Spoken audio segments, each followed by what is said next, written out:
जो व्यक्ति जीवन के पूर्वभाग या युवावस्था में शांत बना रहता है, मेरे विचार से वही सच्चा शांत या सच्चा संत होता है। जोश के क्षीण हो जाने पर वृद्धावस्था में शांति किसको नहीं होती है। शक्तिहीन हो जाने पर तो प्रत्येक व्यक्ति शांत ही होता है।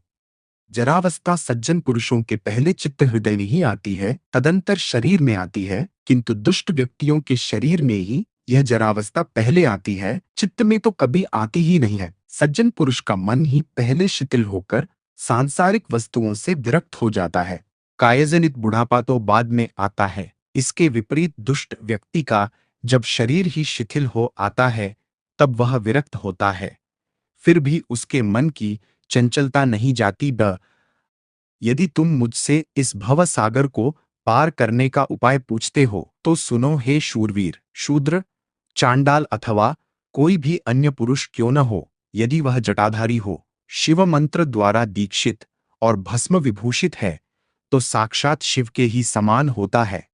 यदि कोई व्यक्ति षडक्षर मंत्र का उच्चारण करके एक भी पुष्प शिवलिंग के मस्तक पर चढ़ा देता है, तो वह संसार के आवागमन से विमुक्त हो जाता है और उसका पुनर्जन्म नहीं होता है। सन्यासी के वचन को सुनने के बाद आषाढ़भूति ने उसके पैरों को पकड़कर विनीत भाव से कहा, हे भगवन, कृपया दीक्षा देकर मुझे अनुग्रहित करें।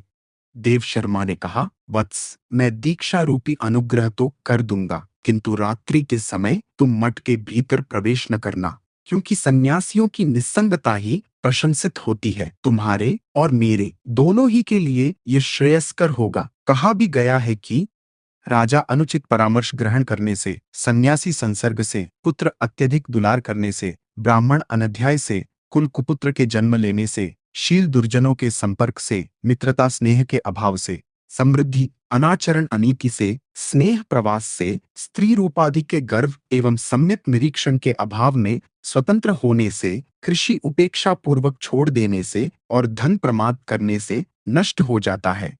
अतः दीक्षा ग्रहण करने के बाद तुम मठ के दरवाजे पर स्थित तृण की कुटी में ही शयन करना।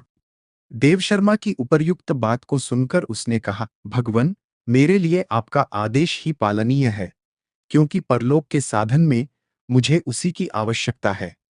देव शर्मा ने आषाढ़भूति से बाहर शयन करने की प्रतिष्ठा कराने के पश्चात शास्त्रविहित विधि से उसको दीक्षा देकर अपना शिष्य बना लिया।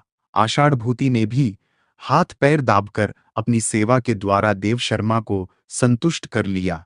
इतना होने पर भी वह अपनी उस धन की